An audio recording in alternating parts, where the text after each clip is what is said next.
पूरा पढ़ाई देनी है ना। चलो भैया बेटा, first class thermodynamics.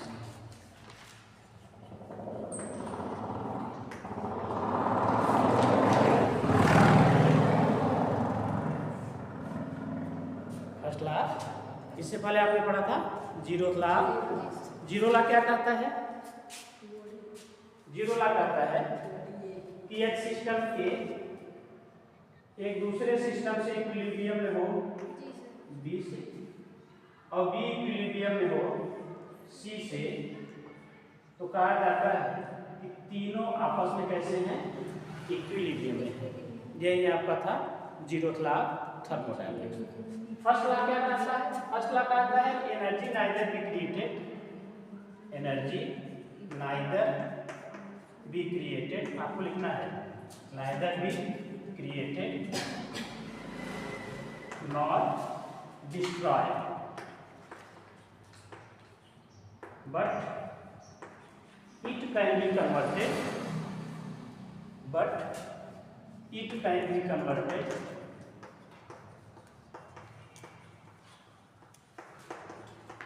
from one form to another form.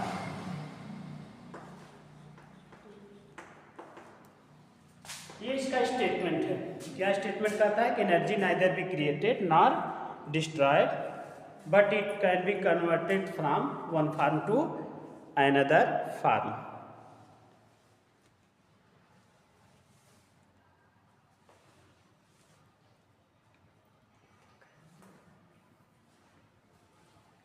इसका दूसरा भी एक डिफिनेशन है, एक डिफिनेशन और है। इन एन आइसोलेटेड, लिख लिया पन्नों तो खत्म हो गया। चलो, इन एन आइसोलेटेड सिस्टम, दूसरे डिफिनेशन लिखा, इन एन आइसोलेटेड सिस्टम। आइसोलेटेड मतलब जिसमें से न हीट जा सके न आ सके, जिसमें न मैटर जा सके न आ सके। आइसोलेट का मतलब ये होता है जिसमें से एक्सचेंज हीट का न हो। In an isolated system, sum मतलब योग, sum of all forms of energy remains constant,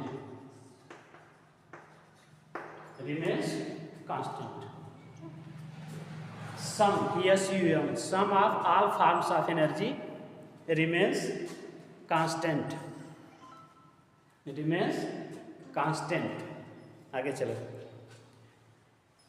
although it may changes from one form to another form, constant, although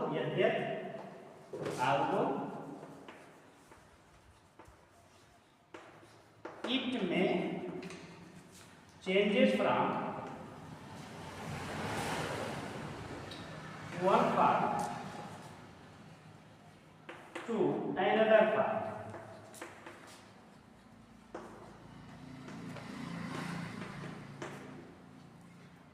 ये अगर कोई आइसोलेटेड सिस्टम हो, उसके अंदर जितने प्रकार की ऊर्जाएं हैं, अगर सबका योग किया जाए, क्या किया जाए? सम मतलब योग of all forms of energy, जितनी भी प्रकार की ऊर्जाएं उसके अंदर हैं, अगर उन सब का योग किया जाए तो हमेशा कैसी रहती है? रिमेन्स कांस्टेंट, कभी घटती बढ़ती नहीं। हो सकता है काइनेटिक पोटेंशियल में कन्वर्ट हो, पोटेंशियल काइनेटिक में कन्वर्ट हो, लेकिन दोनों का योग करेंगे तो क्या होगी? हमेशा कांस्टेंट है। क्यों कांस्टेंट? क्योंकि आइसोलेटेड सिस्टम है। आइसोलेटेड सिस्टम का मतलब होता है, जैसे ऐसा कोई सिस्टम आप बना लीजिए, आइसोलेट करने मतलब बाहर से इसको इंसुलेट कर दीजिए। क्या कर दीजिए? इंसुलेट कर दीजिए। चाहे आप कॉटन लगा दीजिए, ठीक, इंसुलेटिंग मटेरियल लगा दीजिए। अब आपने इंसुलेट कर दिया इसको, क्या कर दिया? अब इसके अंदर जो है वो हमेशा इसी में रहेगा। हाँ, बहुत हो सकता है एक रूप से दूसरे रूप में कन्वर्ट हो। जैसे हम कहें काइनेटिक एनर्जी है, पोटेंशियल एनर्जी है, ठीक। मान लीजिए यह 60% है या 40% है, होंगे तो 100 ही, मे भी पॉसिबल कि काइनेटिक कन्वर्ट हो जाए पोटेंशियल में। चलिए कन्वर्ट हो सकता है। तो ये 40 आ गया, तो ये कितना हो जाएगा? सम कैसा रहेगा हमेशा? सम तो हमेशा कांस्टेंट रहेगा। इसीलिए लास्ट में कहा उसने ऑल्दो यद्यप इट में चेंजेस, इसको बदल सकते हैं। कहाँ? From one form to angle. हाँ एक रूप में थी, काइनेटिक को हमने किस में कन्वर्ट कर दिया? पोटेंशियल में कन्वर्ट। लेकिन सम कैसा रहा? पहले 60 इधर था, 40 इधर था, अब 40 इधर है, 60 तो कांस्टेंट रहेगा हमेशा। ठीक, चलिए देखिए इसको ध्यान से। इस समय जैसे आपने रखा तो यहाँ कुछ वॉल्यूम होगा, ऊपर किया हुआ एयर भरी हुई है, air is the mixture of gases, volume होगा, इसका कुछ प्रेशर मान लीजिए P1। ठीक, अब आप ऊपर से इसको प्रेस करते हैं ना, तो पिस्टन आपका शिफ्ट होके कहाँ आता है? नीचे आता है। एरिया घटी, पहले इतने दूर में हवा थी, अब कितने दूर में बची? मान लीजिए इसका वॉल्यूम V2 और प्रेशर P2 आ गया। अब आप जरा समझिए, यहाँ जब आप बल लगाते हैं, ऐसे दबाते हैं पंप को ना, तो बल ही लगाते हैं, कोई डाउट? ये बल किस रूप में हो रहा है? प्रेशर के रूप में है। जो आप फोर्स लगा रहे हैं वो किस रूप में आ रहा है? प्रेशर के रूप में आ रहा है। किस रूप में आ रहा है? प्रेशर के रूप में आ रहा है। यहाँ तक बात समझ में? ठीक, अब ये प्रेशर जो आपने लगाया यहाँ, इधर से देखिए, अभी तक हम पढ़ के आ रहे हैं W=F × D, उसी से निकालूंगा। यहाँ फोर्स कौन सा रूप ले रहा है? प्रेशर का, क्योंकि आप ऐसे दबा रहे हैं, प्रेशर का रूप ले रहा है। और फिर ऐसे ऊपर उठाते भी हैं तो चेंज क्या होता है? प्रेशर ही तो चेंज होता है। जैसे मान लीजिए ये हमने बंद कर रखा, या आपके साइकिल की चुच्छी में क्या चला गया है? मिट्टी। तो आप बल लगाते हैं लेकिन डिस्प्लेसमेंट नहीं हो पाता, पंप नीचे नहीं तर पाती। ठीक, आपने बल तो पूरा लगाया लेकिन वॉल्यूम चेंज हुआ नहीं हुआ। अगर ये ओपन है तो आप लगाते हैं तो वॉल्यूम चेंज होता है, कार्य मिलता है आपको, क्योंकि एयर कहाँ गई? ट्यूब में। अगर आप बल लगाएंगे कार्य मिल रहा है, बल लगाएंगे डिस्प्लेसमेंट मिल रहा है तभी कार्य होगा, अदरवाइज नॉट। आपने बल लगाया और विस्थापन हुआ तभी आप कहेंगे कार्य हुआ कुछ। जैसे आप ऐसे हवा भर रहे हैं, अगर पंप नीचे गई तभी तो आपको कार्य मिलेगा, हवा ट्यूब में जाएगी। और कहीं वो छुच्छी में भरा हुआ है मिट्टी, आप बल लगाते रहिए, डिस्प्लेसमेंट ही नहीं होगा, कार्य जीरो हो जाएगा, क्योंकि डी क्या हो गया? जीरो। तो यहाँ पर जो फोर्स है वो किसका रूप ले रहा है? प्रेशर। और डिस्प्लेसमेंट किस रूप में हो रहा है? वॉल्यूम में। पहले वॉल्यूम इतना था, अब वॉल्यूम कितना है? इतना है, घटा नहीं वॉल्यूम। तो हम हमेशा कहते हैं चेंज इन वॉल्यूम है। ये क्या है? चेंज इन इनिशियल और फाइनल। घटाएंगे तो डिस्प्लेसमेंट मिलेगा, यानी क्या है? Delta V। चेंज इन यानी वर्क डन, जो वर्क है वो PV कब होता है? In the case of gaseous state कब आता है? P delta V। लेकिन अवस्था कौन सी होनी चाहिए? गैसियस होनी। सॉलिड के केस में नहीं मिलेगा। सॉलिड के केस में वर्क मिलता है लेकिन इस रूप में नहीं मिलता। किस रूप में मिलता है? जब गैसियस अवस्था होगी तो आपको डिस्प्लेसमेंट मिलेगा, किस रूप में? Change in volume. पहले वॉल्यूम इतना था, अब वॉल्यूम कितना है? इतना। तो वॉल्यूम घटा। कैसे घटा? जब हमने पंप पर प्रेशर लगाया। बल किस रूप में आ जाता है? प्रेशर के रूप में। यहाँ तक क्लियर? चला लिखा। Let us consider a cylinder. Let us consider a cylinder containing a gas। ये फिगर ऐसे रहेगा ना, अगर वो जगह हो तो बीच में बना लीजिएगा आप लोग। Let us consider a cylinder containing a gas which expressed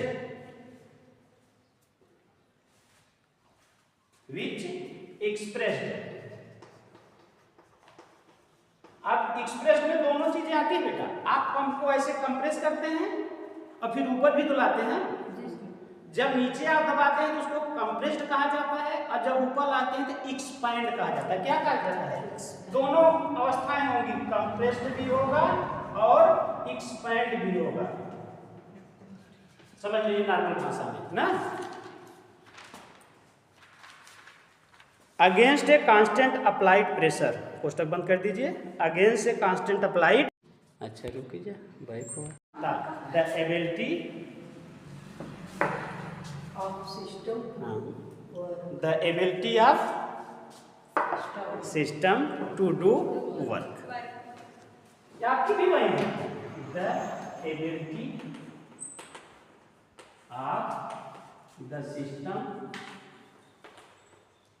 to do work, कार्य करने की क्षमता, सिस्टम के कार्य करने की क्षमता ना। चलिए भाई शुरू करते हैं इसका भी एनर्जी का टर्म ना। चलो लिखे, इफ ए सिस्टम, ये तो हो गई डिफिनीशन, क्या हो गई definition, if A system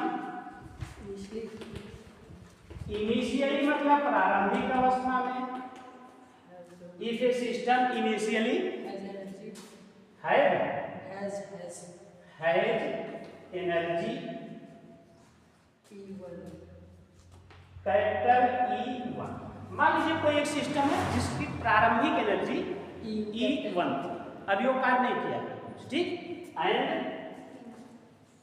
finally या फाइनल एनर्जी फाइनल E2। समझिए जरा सा, कोई सिस्टम यहाँ है ना, वो प्रारंभिक अवस्था में है, उसकी एनर्जी E1 है, सिस्टम यहाँ से यहाँ पहुंचा, अब उसकी एनर्जी E2 है, यही कहना चाहता है।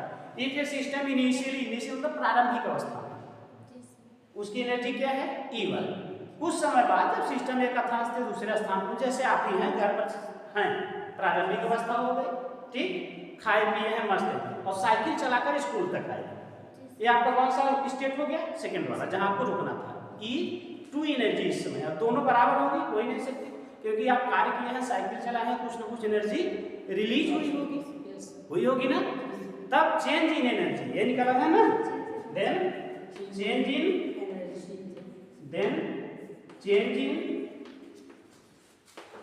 एनर्जी, उसको दिखाते हैं डेल्टा E से, डेल्टा मतलब चेंज, और हमेशा होता है बेटा final minus initial, E2 minus E1, जब भी चेंज निकालना होगा आप फाइनल माइनस इनिशियल, फाइनल क्या है E2, ये आपकी फाइनल अवस्था है, जैसे आप यहाँ इसमें है, ये आपकी फाइनल अवस्था है, घर आपका क्या है इनिशियल अवस्था है, प्रारंभिक अवस्था जहां से आप चले, ठीक, बात क्लियर। अभी डालिए वर्क, नेक्स्ट हेडिंग वर्क डालिए, लिख लिया कि बिटाई, नेक्स्ट हेडिंग वर्क,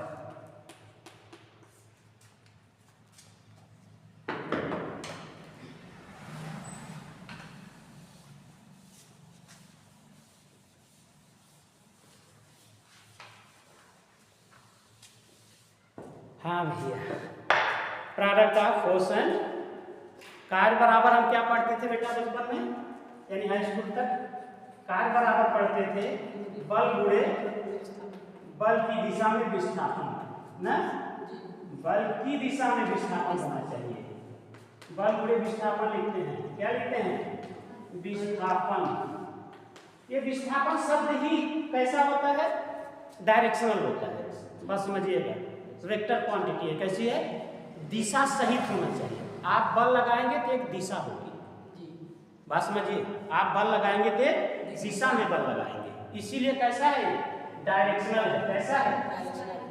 अब यहाँ पर हम कार्य को W कहते हैं, क्या कहते हैं W, बल को कहते हैं F फोर्स, बल की दिशा में विस्थापन डिस्प्लेसमेंट कहते हैं, यहाँ तक हम पढ़कर आए हैं पहले से। Work is the product of force and displacement, पहले हिंदी में पढ़े रहे, अब ओके अंग्रेजी में पढ़े, तब डिफिनीशन लिखा, work is the product of force and displacement, work is double invert comma लिखा जाए, वर्क इज प्रोडक्ट मतलब गुणन ना, product of force and displacement,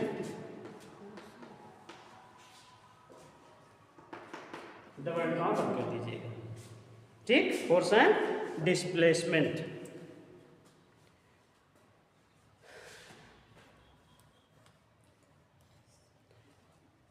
आगे चलिए।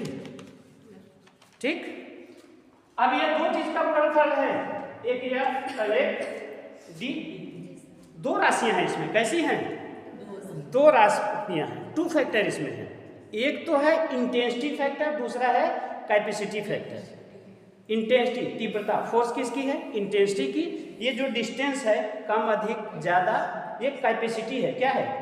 जैसे आप ही हैं, बल लगा रहे हैं, हमने बल लगा कि इसको खींचिए, तो आप कितने दूर तक खींच के ले गए, ये क्या है? कैपेसिटी है, कितने दूर तक खींच ले।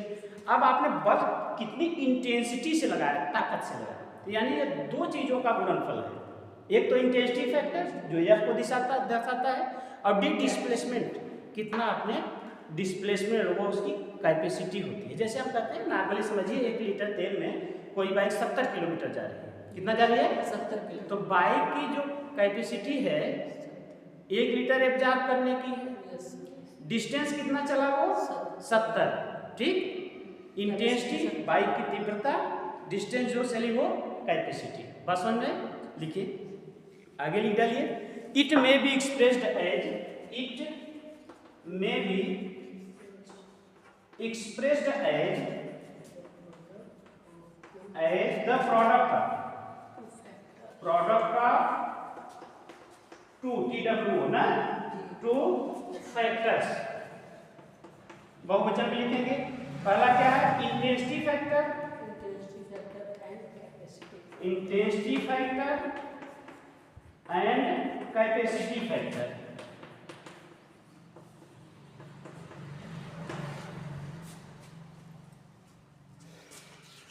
टर्म जल्दी खत्म हो तो मजा आवा ना। थर्मोडायनामिक्स आगे शुरू है ना, अब शुरू हो जाए, क्योंकि सेक्शन एक क्वेश्चन तो शुरू हो जाए। वर्क तो हो गया, पीवी वर्क ना। अब आपको पीवी वर्क दिखाना पड़ेगा, दिखाना पड़ेगा पीवी वर्क। लिखना